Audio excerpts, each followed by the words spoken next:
In the humblest of spaces where the reportedly important are loath to go, we find truth, meaning, and value. In a world ripped apart by violence, anger, hate, and incivility, all powered by greed, God arrives in the simplest guise of all. God's arrival is the greatest of all messages, even when we miss the point. As much as we portray ourselves as important, superior, and greater than any and all others, the greatest of all enters our midst with no semblance of fanfare. As far as anyone in Chickasaw knew, it was another night like any other. Nothing special was going on that evening unless you count a newborn baby's cry. There was nothing of note in most of the ways we consider something important. The newborn did not cry out in a sterile hospital delivery room. There were no doctors or nurses attending in scrubs. We'll never know its APGAR scores. No one recorded weight, length, race, or footprints. The only people to know of this baby's birth should have been the very few in those close quarters, tucked away from polite society. It wasn't even a barn. This was an abandoned lean-to in the woods, forgotten by most anyone who had ever known of its existence. It was an out-of-the-way place near the railroad tracks, hidden from sight from any commercial center. Being hidden away was probably the most special thing about this meager escape from the elements. People not knowing about it made it useful. Police sweeps had torn down the tents in the nearby encampment where they had sheltered.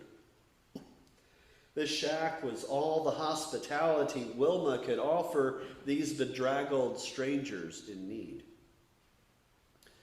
Wilma had been here before, and she took Nikki under her wing when the community had to flee the camp, with the municipal governments cracking down on the visible existence of people without proper housing.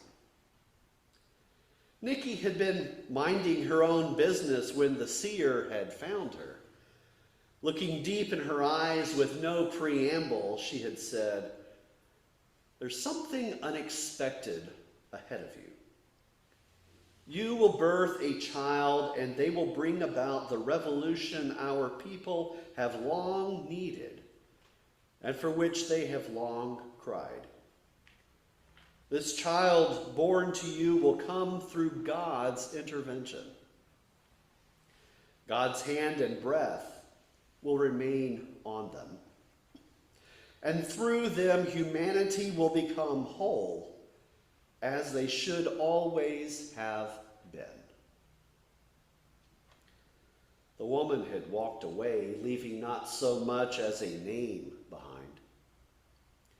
Nikki had been too shocked by her proclamation to really notice her departure. Those strange words had hung around, however, claiming hold of Nikki's attention, sounding on repeat in the monologue between her ears. She didn't know how to process such words, but they were nothing she would ever forget. That was a year ago. Back then, Nikki had had a family. She'd had a regular place to stay. She'd expected to finish high school, marry, get a job, move out, and possibly get married. There were no great options or opportunities ahead of her. Born into a life of basic survival, much more than subsistence would have been a pipe dream. And that was without being an unhoused teenage mother. Braden had knocked her up, but he had stood by her, despite the hurdles facing a pair of teens who hadn't even finished school. Kicked out of home, as failures for being unwed and pregnant didn't help anything. They'd escaped the gangs who saw her as an easy target on the streets back in Saturn.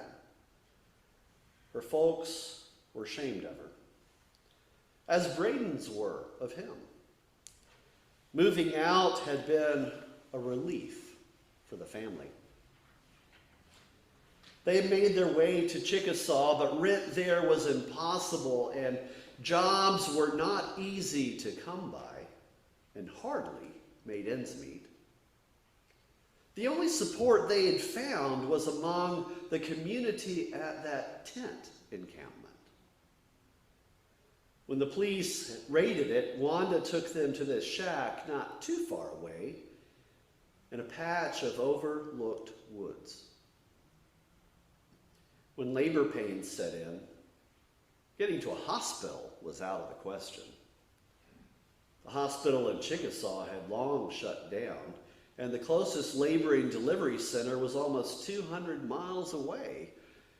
It might as well have been 2,000. Nikki was scared. But Braden stayed by her and had found Kalisha to step in as a midwife.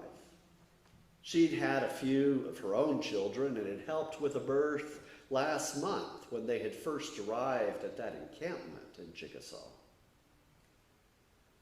Thankfully, there was seemingly more looking out for each other within the encampment community than they had experienced or even expected from life back in Saturn. There was no nursery prepared to receive the child. Their few belongings gathered in preparation to receive the child had been ripped away and trashed in the police raid, along with Jackson's crutches and Sadie's violin. Someone had given them a relatively clean t-shirt to wrap the baby in against the cold.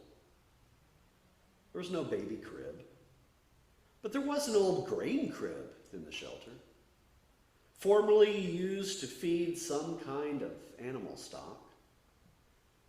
With gathered pine straw for bedding, Braden lay the newborn to sleep as Kalisha worked to clean Nikki up and dispose of the afterbirth to keep away critters seeking food in the coming night.